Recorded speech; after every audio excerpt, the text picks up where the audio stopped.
എടാ നീയോടെ പ്രൊഡക്ട്സ് തീരാറായേ, അപ്പം നീ അതൊന്ന് റീഫിൽ ചെയ്തേക്കാവോ? ആ ഡിലേ ആക്കല്ലേ? Okay okay. മോനെ ഇതിന്റെ പ്ലെയിൻ നൂഡിൽസ് ഉണ്ടോ? സിനിമ നടി അതെ. ഫാന. എന്തായിരുന്നു ഇതിന്റെ മസാല ഇല്ലാത്ത പ്ലെയിൻ മസാല ഇല്ല. ഞാൻ ഇപ്പം എടുത്തരാം, ഒരു സെക്കൻഡ്. ധ്യാൻ ശ്രീനിവാസൻ ചേട്ടനല്ലേ? വിനീത് ശ്രീനിവാസന്റെ അനിയൻ. അയ്യോ, മാസ്ക് ഒക്കെ വെച്ചാൽ കണ്ടുപിടിക്കില്ലെന്ന് വിചാരിച്ചോ? എന്താ ഷോപ്പിങ്ങാ? അല്ല, ഒരു ഇന്റർവ്യൂവിന് വന്നതാ. എന്തേ മോനെ തഗ് ചേട്ടാ, ഈ ഇന്റർവ്യൂ തള്ളുന്നൊക്കെ സത്യമാണ്? ഏതാ പുതിയ ഇന്റർവ്യൂ? അല്ല പുതിയ പടം. ബേസിക്കലി ഞാനൊരു അഭിനയമോഹിയാണ്. എൻ്റെ സ്റ്റൈൽ ഓഫ് ആക്ടിംഗ് എന്ന് പറഞ്ഞാൽ പക്ക നാച്ചുറൽ ആയിരിക്കും. അതായത് എടുക്കണ്ട, ഒട്ടും നാച്ചുറൽ അല്ല.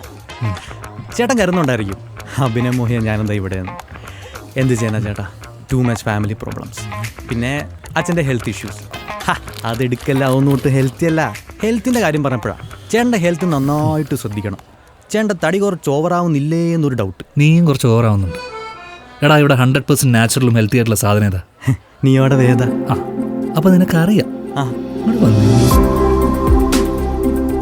വീട്ടിലാണെങ്കിലും ഷൂട്ടിലാണെങ്കിലും ഞാൻ നിയോ പ്രോഡക്ട്സിന്റെ നിയോ, വേദ, പാചക എന്നീ ബ്രാൻഡുകളിൽ വിശ്വസിക്കുന്നു.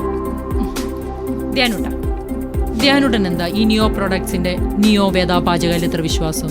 അമ്മ പറഞ്ഞ വിശ്വാസം. പിന്നെ ഞാൻ ഇന്റർവ്യൂവിൽ മാത്രമല്ല, ജീവിതത്തിലും സത്യം മാത്രമേ പറയാറുള്ളൂ. നിയോ പ്രോഡക്ട്സിന്റെ ഉൽപ്പന്നങ്ങൾ നിങ്ങൾക്കും ഉപയോഗിക്കാം, വിശ്വസിക്കാം. നിയോ, നല്ലതിൽ നിന്ന് നല്ലതിലേക്ക്. Neo products, supply of daily necessities.